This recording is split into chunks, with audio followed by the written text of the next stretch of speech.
nouvelles organisations, vu le travail qui a été abattu par tous les présidents et le secrétariat exécutif, de remodeler notre organisation, notre bureau. C'est ce que nous venons de faire avec brio. Donc en 1 heure, 2 heures de temps, nous avons fini de mettre en place cette organisation. Et nous voulons profiter pour annoncer aux Ivoiriens qu'à compter de la semaine prochaine, ils entendront le son de cloche de la voix des sans-voix sur les situations défavorables ici en Côte d'Ivoire, sur les situations de l'emploi qui manque, sur la situation de la sécurité, de la santé, sur la mauvaise gestion, sur les cas sociaux. La voix des sans-voix se donnera le devoir de pouvoir se prononcer sur tous ces aspects-là. Et c'est un travail qui va commencer véritablement et qui va être accompagné de meetings sur le plan dans le district d'Abidjan. Et après le district d'Abidjan, nous allons attaquer l'intérieur du pays et l'international.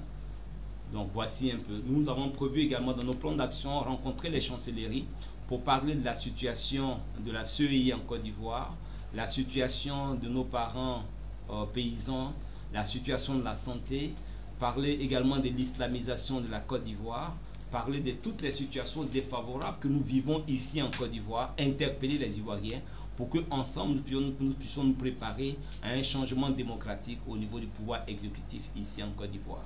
Nous avons longtemps débattu du Sénat, qui est cette chambre supplémentaire qui vient de s'ajouter à la Côte d'Ivoire et qui ne nous apporte pas grand-chose parce que nous avons une Assemblée nationale RHDP sans opposition réelle. Nous avons un Sénat sans opposition réelle, on a un pouvoir exécutif sans opposition réelle, donc on est dans une situation démocratique qui laisse à désirer en Côte d'Ivoire. Nous avons une CEI qui est RHDP qui laisse à désirer, donc ça vous dit simplement que la Côte d'Ivoire se retrouve dans une situation démocratique d'un pays qui est encore très en retard. Et donc la quatrième voie, la voie des sans-voix, se fera le devoir de travailler sur tous ces chantiers-là, afin que les Ivoiriens et les Ivoiriennes aient une occasion de s'exprimer démocratiquement, que les Ivoiriens aient une occasion de pouvoir parler franchement. Nous avons également parlé de la situation des prisonniers politiques et récemment les dernières arrestations avec les dernières décisions de justice. Nous sommes surpris que le pouvoir en place n'a toujours pas changé de fusil d'épaule. C'est dommage pour la Côte d'Ivoire et nous pensons que demain, lorsque la quatrième voie, la voie des sans-voix sera aux affaires, on verra une Côte d'Ivoire plus unie, plus prospère, plus réconciliée, où chaque Ivoirien aura droit à la parole, où les préoccupations de chaque Ivoirien et de chaque Ivoirienne seront prises en compte dans la gestion du pouvoir politique en Côte d'Ivoire. Donc en somme, chers amis de la presse, voici un peu de quoi nous avons parlé et les chantiers que nous allons aborder incessamment. Et je profite également pour faire un peu le point de la tournée européenne que nous avons eu à faire en un mois.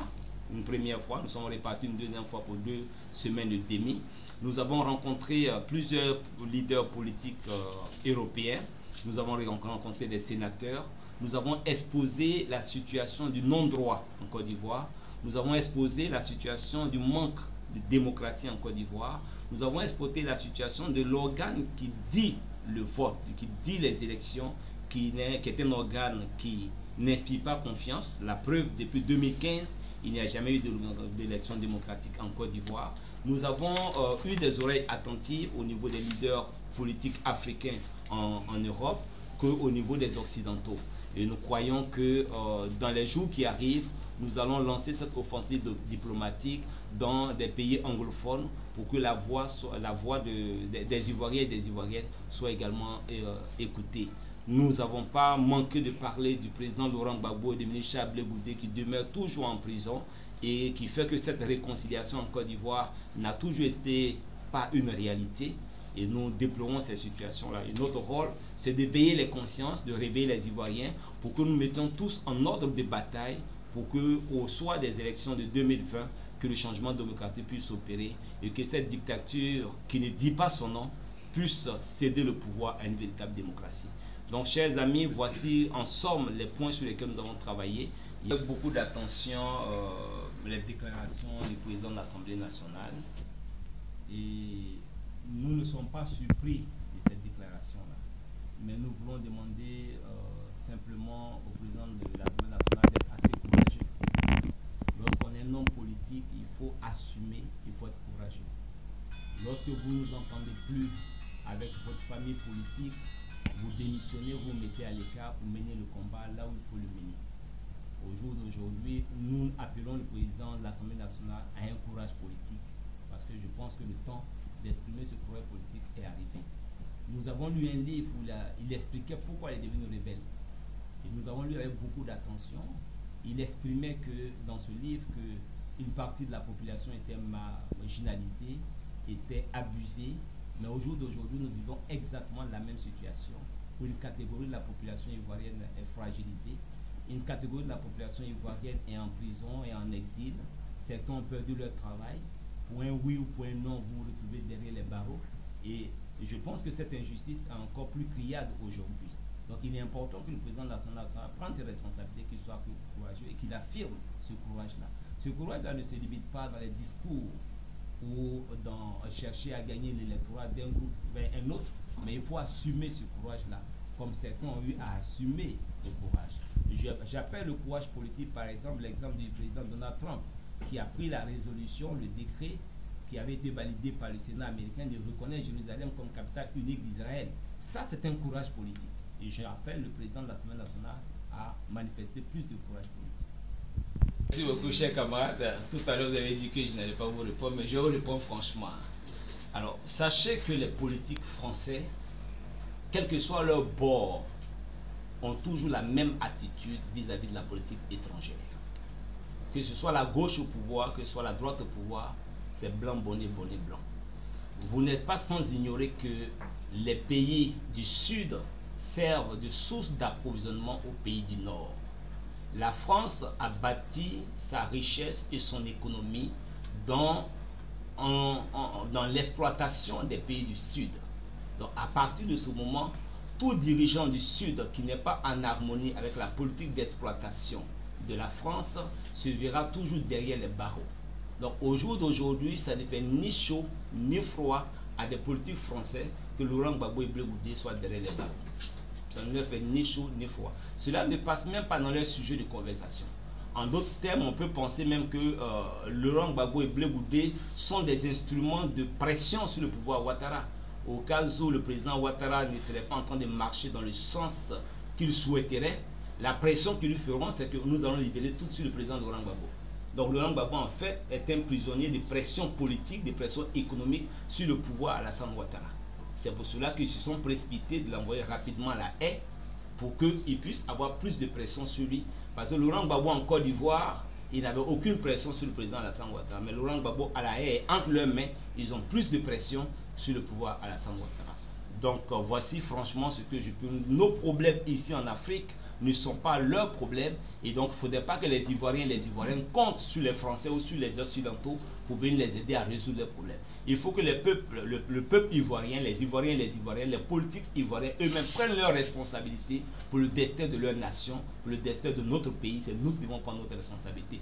Plus on a échoué et plusieurs continuent d'échouer. Les échecs sont là, matin, midi, soir, nous les observons. Sur le plan économique, pendant qu'on nous annonce des succès, nous ne voyons que des échecs. Sur le plan financier, c'est encore des échecs. Sur le plan social, c'est de l'échec. Sur le plan de la réconciliation, c'est de l'échec. Sur le plan foncier, c'est de l'échec. Sur le plan de la politique sanitaire, c'est encore de l'échec. Donc, nous voulons dire aux Ivoiriens qu'ils ont une porte de sortie. Ils ont une organisation qui s'appelle la 4e voie, la voie des 100 voix, où il n'y avait aucun leader qui est sous une influence européenne ou encore une influence d'un puissant en Afrique, mais ce sont des Ivoiriens et des Ivoiriennes jaloux de leur liberté, jaloux de leur capacité, qui sont mis ensemble pour que ce pouvoir-là puisse changer de manière démocratique à l'horizon 2020, pour proposer une nouvelle manière de vivre en Côte d'Ivoire, pour construire une nouvelle Côte d'Ivoire belle et prospère et unie particulièrement. Merci beaucoup, cher ami, pour cette question. Est-ce que vous pouvez bien dire ce que j'ai dit?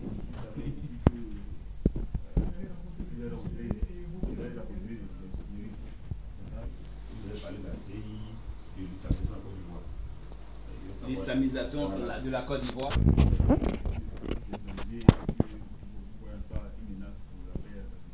Mais bien sûr, on n'a pas besoin d'être un spécialiste pour savoir que l'islamisation de la Côte d'Ivoire est un danger. Nous avons opté pour un régime laïque et il est important que la laïcité de l'État soit respectée.